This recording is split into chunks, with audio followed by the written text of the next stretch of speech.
Donald Trump softening his stance towards India? From steep tariffs and sharp warnings to conciliatory statements and the sudden appointment of a U.S. ambassador to New Delhi. Trump's tone towards India seems to have shifted dramatically in just a matter of weeks. Why now? Why India? And what does this mean for the future of U.S.-India relations, especially with China and Russia watching closely?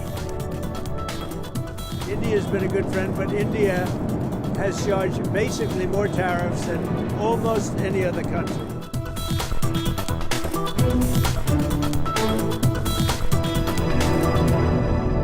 Hello viewers and welcome to this episode of Homework. I am your host Aman Sharma and let's dive deep into what's happening behind the scenes.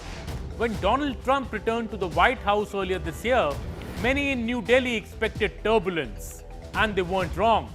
Trump wasted no time and earlier this month, he slapped 25% tariffs on Indian exports. They don't do very much business in terms of business with us.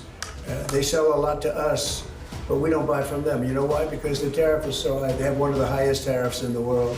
His administration justified this as protecting American industries, but it was seen in India as economic coercion. We are not the biggest purchasers of Russian oil, that is China. We are not the biggest purchasers of Russian LNG.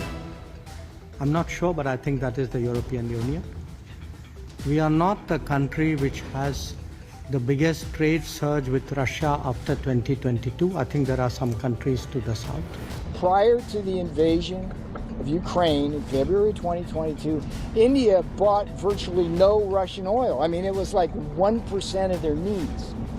So the argument somehow now, as the percentage has gone up to like 30 and 35%, that somehow they need Russian oil to cool their homes or cook or drive their cars is nonsense.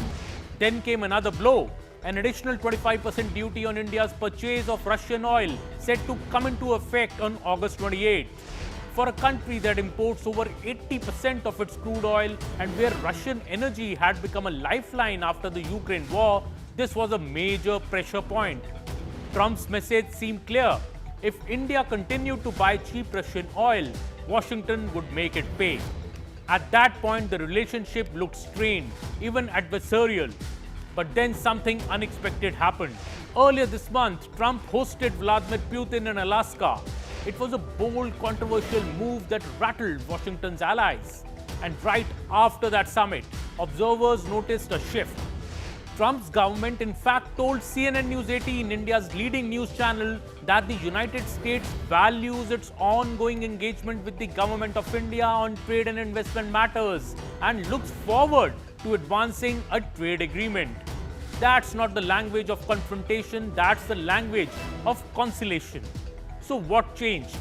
Why would Trump soften his stance towards India after meeting Putin of all people? Part of the answer lies in diplomacy, or rather, the lack of it. For over 6 months, the United States did not have a full-time ambassador in New Delhi.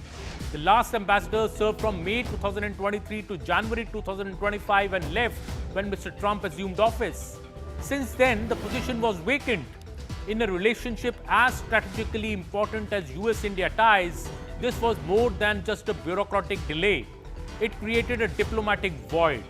Key negotiations were stalled, misunderstandings grew, and Washington's absence was noticed not just in New Delhi, but in Beijing and Moscow too.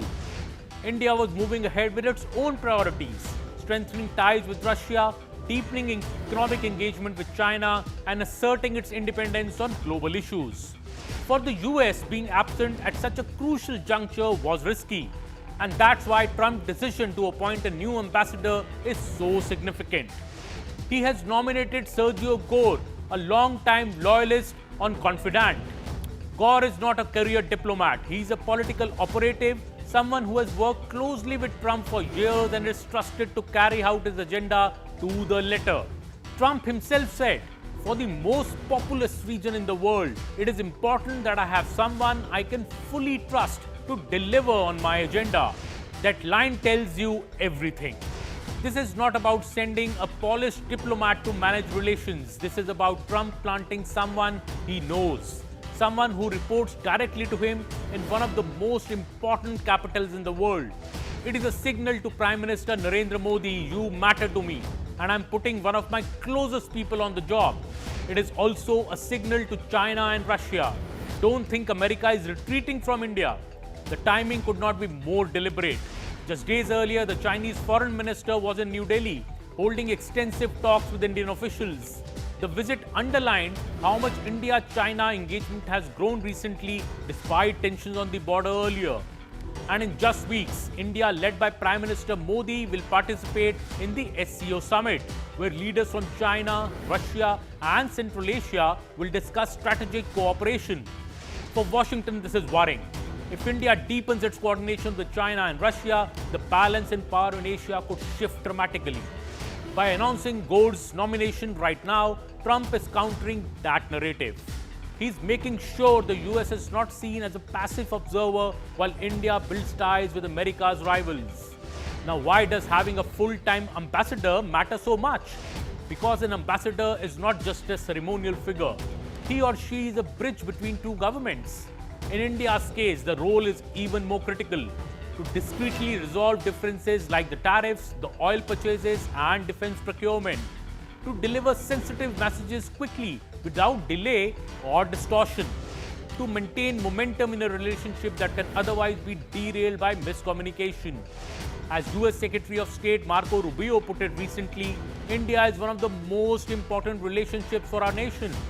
And US Under-Secretary of Defense Elbridge Colby said the US India relationship is tremendously important. Well, these aren't just words, they reflect Washington's recognition that India is central to its Indo-Pacific strategy. But let's be clear, appointing an ambassador doesn't magically fix everything. The tariffs are still there. Indian businesses are still struggling with the impact of Trump's protectionist policies. The 25% oil duties are scheduled to begin on August 28, which could cause serious friction if Trump doesn't back down. There's also the issue of defense cooperation. India has been diversifying, buying equipment from Russia, France, and even developing indigenous systems. For Washington, that's both an opportunity and a challenge. So while the tone may be softer, the negotiations ahead will be tough. At the heart of all this is the personal equation between Donald Trump and Narendra Modi. Both leaders are nationalists. Both are strong personalities who value loyalty. Both also know how to use strategic ambiguity to their advantage. For Trump, keeping India close is essential to his Indo-Pacific strategy, especially if he wants to counter China's growing influence. For Modi, maintaining good ties with Washington is crucial as well, but not at the cost of India's autonomy. That's why New Delhi continues to buy Russian oil. That is why India engages with the US but also participates in forums like BRICS and the SCO. Trump understands this, which is why instead of pressurizing Modi with ultimatums, he is now trying a softer approach, offering dialogue, sending a trusted envoy, and leaving the door open for trade negotiations. So is Donald Trump really softening his stance towards India? Yes, but cautiously. This is not a U-turn, it's a recalibration at best. Trump is still pushing his America First agenda. The tariffs are still in place. The oil duties are still looming. But he also recognizes that alienating India would be a strategic blunder at a time when China and Russia are expanding their influence.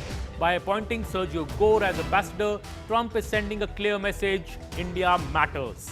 And America is not going to let this relationship drift anymore. The next few weeks, especially around August 28, when and if the oil tariffs kick in, and the SCO summit where India sits with China and Russia, will be critical in determining whether this softer tone turns into real policy shifts. The world will be watching.